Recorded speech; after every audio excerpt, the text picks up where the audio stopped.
అంతర్జాతీయ ప్రసార దినోత్సవం సందర్భంగా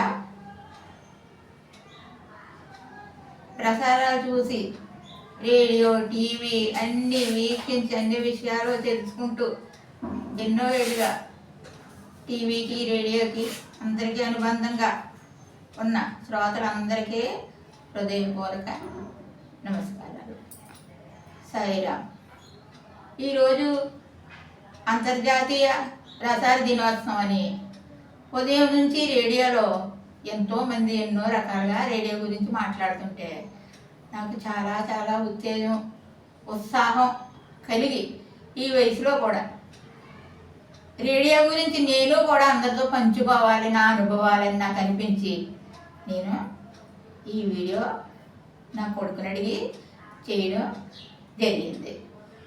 నాకు చిన్నప్పటి నుంచి కూడా రేడియో అంటే చాలా ఇష్టం. రేడియో ప్రసారాలు వినటం చాలా ఇష్టం. ఇప్పుడు నాకు 65 సంవత్సరాలు. మా నాన్నగారు మా ఇంట్లో మన చిన్నప్పుడు రేడియో కొని పెట్టారు. ఆ రేడియో వినటం అంటే నాకు చాలా చాలా ఇష్టం అన్నమాట. ఆఖరికి ఈ 65 సంవత్సరాల్లో కూడా నా కొడుకులు నాకు సహాయంగా రేడియోనే ఇచ్చారు. నాకు కూడా ఆ రేడియో ఉంటుంది. ఉదయం లేచిన వెంటనే రేడియో పెట్టుకుంటే 5 నిమిషాలు తక్కువ 6 గంటలకి మంచి ఇంట్లో మంగళకరమైనటువంటి మంగళధ్వని వస్తూ ఉంటుంది రేడియోలో. అది వీటిలోకి చక్కటి సంగీతం, దేశభక్తి గీతం, వందే మాతరం అక్కడి నుంచి మొదలవుతుంది. అవన్నీ వింటామంటే ఆ ప్రసారం అయ్యే ఆ మ్యూజిక్ వినటమంటే నాకు చాలా చాలా ఇష్టం అన్నమాట. అందుకని ఈ రేడియో గురించి నేను నా అనుభవాలు అందరితోటి పంచుకోవాలి అనుకుంటున్నాను. నేను 3 పిల్లలతో అందరం అన్ని జాతుల వాళ్ళు ఉండేవాళ్ళం ఒక కాలనీలో. ఇంటి ఎదురుగుండా ఒక రకం, ఇంటి వెనకాల ఒక రకం, ఇంటి పక్కన ఒక రకం, ఆ పక్కన ఒక రకం, అలా ఉండేవాళ్ళం. అప్పుడు మాకు కరెంటు కూడా అక్కడ మా గ్రామంలో ఉండేది కాదు. మాది కాకినాడ జిల్లా, కాకినాడకి 4 కిలోమీటర్ల దూరంలో ఉన్న గ్రామంలో మేము ఉండేవాళ్ళు. నా పిల్లలు చిన్నోళ్ళు, నా చుట్టుపక్కల వాళ్ళందరూ నాకు సహాయంగా ఉండేవారు. అప్పుడు నేను నా తమ్ముడు తగ్గట్టుగా నేను ఒక రేడియో కొనుక్కున్నాను అన్నమాట. మేము అందరం ఉండేవాళ్ళం కదా.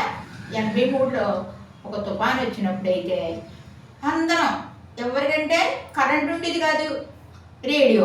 నా పక్కన ఒక జంగాలు అయినాడు ఉండేవారు, మావయ్య గారు వాళ్ళు ఒక రేడియో పెట్టుకుంటేవారు.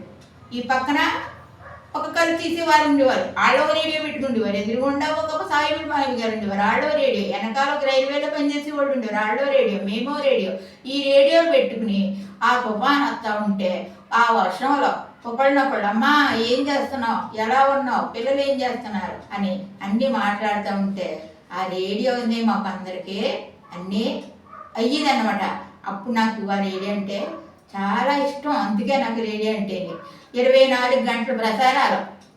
వర్షం వచ్చిందంటే చాలు, తుఫాను వచ్చిందంటే చాలు, 24 గంటలు ప్రసారాలంటే ఎంత ఆనందంగా ఉండేదంటే ఎంత అలాగా సంతోషంగా ఉండేదన్నమాట. అప్పుడు ఏంటి చూడు, 24 గంటలు పాటలు ప్రసారాలు. జీవితం కొట్టుకుపోయినప్పుడు అంటే నాకు నా పెద్ద కొడుకు 7 నెలల పిల్లడు. అలాగే 83లో తుఫాను వచ్చింది ఇంట్లోకి. నా కొడుకు చిన్నోడు 9 నెలలోడు. ఈ పిల్లల్ని ఈ వరదలో వస్తుంటే ఏంటి ఈ రోజుల్లో అలాగే టీవీయా అదా ఇదని కాదు, 4 బ్యాటరీలు వేసుకుని ఒక రేడియో పెట్టుకుని కూడా వెళ్ళిపోతుంటే మన కూడానే ప్రసారం వచ్చేసేది. ఇక్కడ ఉండండి, అక్కడ ఉండండి, అలా జాగ్రత్తగా ఉండండి, ఇలా జాగ్రత్తగా ఉండండి అని మన కూడానే మనతోటే ఉండేది ప్రసారం. ఆ రేడియో పెట్టుకుంటూ ఉంటే అంత చక్కగా, అంత అనుబంధంగా, అంతలాగా ఆ రేడియో.